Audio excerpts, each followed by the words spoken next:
geògraf Arronxera, l'encarregat de les visites guiades a Santa Llúcia i al Castell de Xivert. Les del Castell de Xivert és el resultat de 25 anys de treball d'excavacions arqueològiques, de restauracions i de conservació i de posar en valor. Tots aquests elements és el que ara intentem ensenyar als visitants que venen ací perquè se donen compte quin és el real valor que té aquesta ruïna, que moltes vegades s'ha dit que era només un castell musulmà, però que ara hem arribat al coneixement de 4.000 anys de la seva història, que no és només la història del castell, sinó la de tot el nord del País Valencià.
La visita no és ni més ni menys que un recorregut, que és un circuit que entrem per una banda del castell i després eixim per, diguéssim, el que és el poble.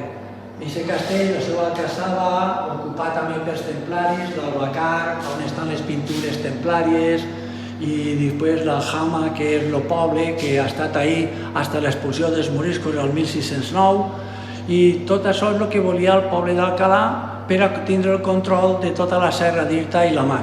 Això va succeir a partir de l'expulsió dels moriscos.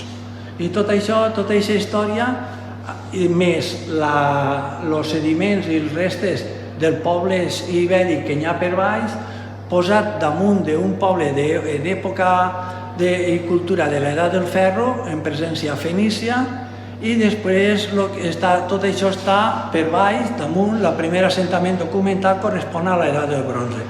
És una singularitat que damunt d'una mateixa muntanya poguéssim documentar aquests 4.000 anys i el mateix passa a Santa Llúcia, exactament el mateix.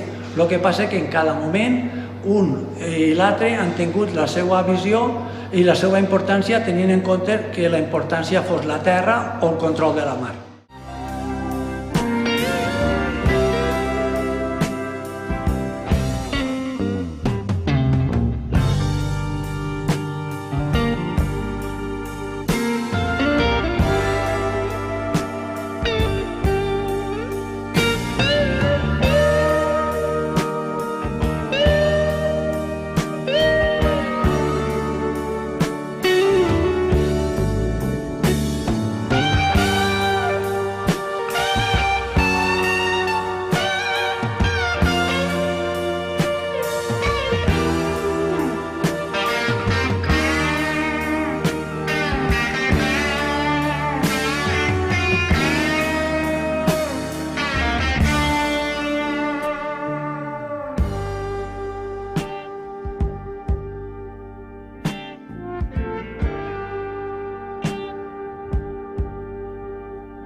Tots els resultats i tots els coneixements que tenim del castell van veure la llum en aquesta publicació que se va fer l'any passat i que estem ara intentant tornar-ne a fer més per la gran demanda que ha tingut de la gent, i ens parla de conforme els pobles que han vingut de tota la Mediterrània han anat influint.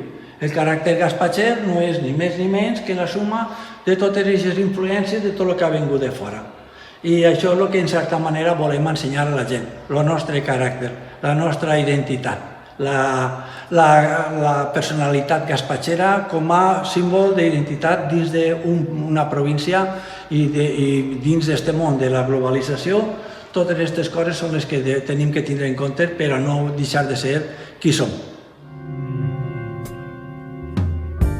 Remember when you were young, you shone like the sun. Shine on, you crazy diamond.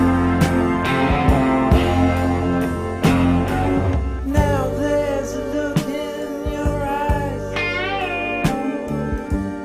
like black holes in the sky.